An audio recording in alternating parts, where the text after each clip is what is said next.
have taken the early lead. Getting your back involved, what's the... This is how we do it every day, we be grinding. And if you ask me, we the best, I'ma be like, yo, that's us with the crazy flow. And you gon' hear us on the radio. This is how we do every day, we be grinding. And if you wanna come and text us, I'ma be like, yo, that's us with the crazy flow. And you gon' hear us on the radio. Hey, welcome to volume 1, part 10. More like a little throwback thing. Hey, give me that. Alright, y'all, this is Coach Kenny Catfish coming back. We're gonna reminisce to the spread playbook. This is the gun split slot and the slot offset, aka RPO peak zone bubble and RPO read bubble. The reason why I'm going back in the past like this is because sometimes, who knows, maybe the new people don't watch the old videos. They don't go dig into the archives and stuff like that. So anytime you see a gun split slot offset, and RPO and stuff like that on my titles, that's a video of this nature. This is my 10th video of that. So even since Madden 20 last year, it's my 3rd video of this year. So let's get into it. So it's the same thing, you know, that RPO read bubble is always open once you see that cornerback bite. This is 4-minute offense.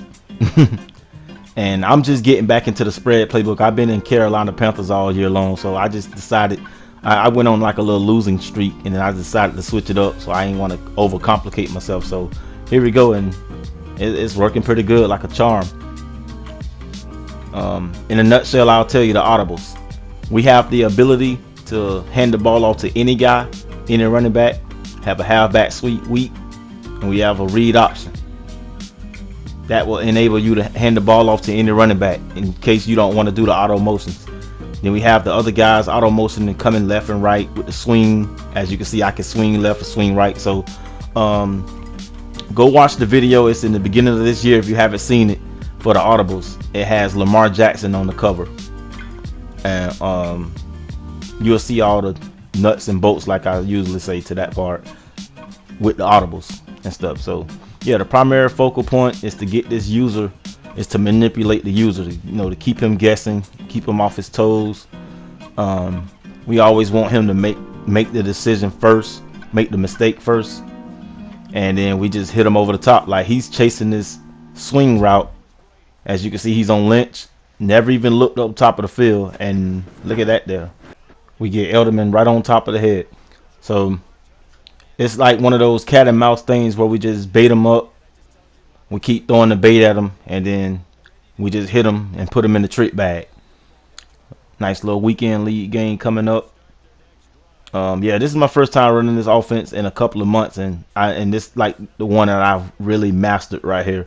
As you can see, he's trying to chase the swing route. He stuttered, and the mismatch was on the outside of the field. And you got to pay attention to the sections of the defense. Like in the box, we have 6 men in the box, so it's my linemen plus the 2 backs, so it's basically 6 versus 7. And he bit down, and you got a slow receiver, Julian Edelman, who's an outstanding route runner. So that's the trade-off for having lack of speed.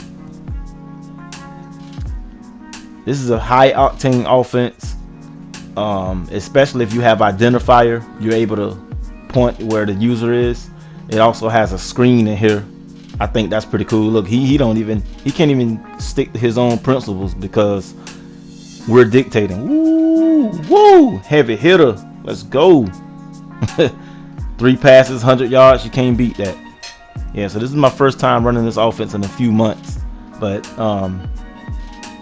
the way we have the audible system set up is to be able to attack anywhere, anytime, you know, as needed, because the basic generic audibles they have is not going to cut it. So we also have passing plays, you know, with the same auto motion look. He don't know what he want to do. Look at it. He's going one way, we're going the other way, just like that. Yeah, I've talked about that extensively in previous videos. So it's a nice little way to help identify man coverage and zone coverage. We can control the box, control the tempo of the gameplay, the clock management. Nah, that was a bonehead decision right there. I kind of delayed, and you can't stutter and get caught in the moment when you're doing the RPO part. You know, it's a quick read. Sometimes you're gonna lose a yard. Sometimes you're gonna lose a few yards, and sometimes you're gonna hit them, you know, where it hurts.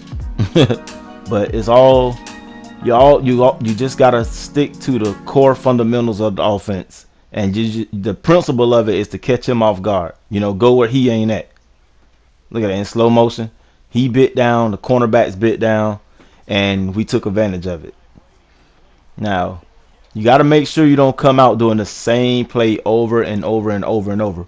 These plays center around each other. So, yeah, I highly recommend you to go back and look at the one video. I think Christian McCaffrey is on one of them. It's in the beginning of this year, back in like maybe October or September. And the other one has Lamar Jackson on the cover. So, yeah, that shows the nuts and bolts and stuff like that. Right here, I'm just switching up the gun split, trying to get a favorable matchup, you know, with the hat count. And as you can see in the box, he has 6 in the box, and I have 7, so it's 6 versus 7. This is hat for hat, and we just take what the defense gives us. Eventually somebody is going to get a block shed, so it's all good. And he's running the same defense again. He's in the middle. He's not moving unless we move, so it's time to start, you know, trying to manipulate him. He don't even know we flipped the play over. Here we go, right in the middle. As he went chasing, we went in the middle. So if I was on defense and this dude calls himself God, Jesus saves or whatnot, so we're gonna see. And you know, it's 3-zip in the third quarter, so he's doing pretty good. So I had to turn on the octane right here. I had to turn up the heat a little bit. This is going to be a drive based on clock management. You know, you want to take the third quarter out the game. Sometimes you got to take that third quarter out the game, especially if it's a close, tight matchup like that. Try to take the third quarter out the game and nail it down to just one more possession in the fourth, and that'll put a little pressure on him and make him make his own mistake. Like I say, he don't even know we flipped it over. That's just the significance of the formation. Triple option. And you got to respect when you don't get but 2 yards. And because he's doing like a Mike Sam 3. And, you know, he's trying to clog up the pipes. So, yeah, it's going to be like that sometimes. Don't get discouraged. Get in practice mode. Practice the RPO. Practice the triple option. And stuff like that. Make sure you get identifier. Identifier helps because we know he's in the middle and not just sinking on one cornerback. And RPO read bubble is the main play this year. Last year it was RPO peak zone bubble, but it's the read bubble that goes to the left. You can see that cornerback over there. He bites. He bites. And when he bites, it's the ball flying right past him and we're gone. But since that's the main play, you always want to have other plays that centers around it, you know, to take the attention off it. And the boundary and the field side has a lot to play with this. Like, we always want to come from the boundary. We want the field side to our advantage. And I usually never throw the swing route to the boundary because it's not enough space for him to turn corner. So if I was on defense, I would know that too. Like, right here is the field side. So the left side is the field side. So it's enough space to do the swing route. And here we go. Most likely I'll throw it to him. But the hole was open. So we're trying to stay ahead of the chains. As you can see the gaps. I mean, he ran committed then, but sometimes you ran commit and it gets you in trouble. So right here, the field side is to the left. That's why we want to send the swing route, and we want to get him to move off his square. And on the back side, you have a little trail post coming. Notice we put square in the drag. We put square in the drag for a high-low read, and we see him in the middle. So it's based on what he do, we do the opposing thing. So he want to run around like a chicken with his head cut off, and we have a simple drag route coming across the middle. Easy 11 yards. So yeah, you got to have a high-low read. You want to make sure you're not just focusing on one receiver. Here we go, sending them to the sideline. It was a busted play. You know, that happens sometimes. You know, I was not going to throw this to the boundary. I could have, but it just wouldn't have been enough room for my running back to turn around and catch this ball. He would have ran himself out of bounds. So I should have thrown it anyway, but you know, we want to stay ahead of the chains. So here we go, flipping it over.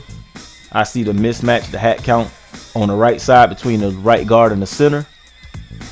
He still don't see it. And all we want to get is a positive yard. You know, we want to get 4 yards out the deal. Trying to get the cornerbacks to move with the motion. And there it goes. We got our 3-4 yards. So yeah, like I say, we had the ball ever since halftime. He never got the ball in the third quarter. That's what this game is all about. There's going to be times where you just super potent, high octane. And there's going to be times where it's just another day on the gridiron. I should have led pass. That's my fault. I kind of stalled. I thought the rush was coming.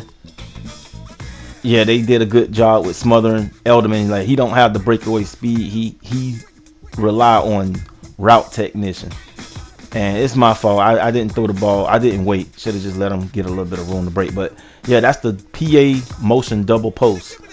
The cool part about that is you still have a swing route coming to run the user off, and you just go right behind them with a pop pass.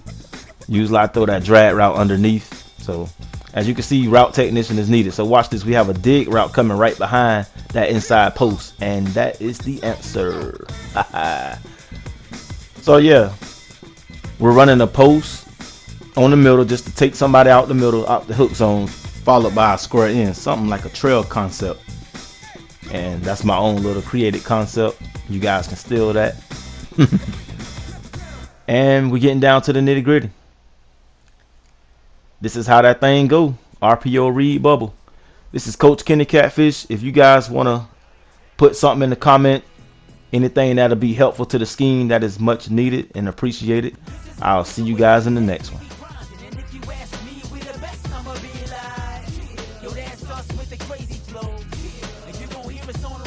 This is how we do every day. We be grinding, and if you wanna come and test us, I'ma be like, yo, that's us.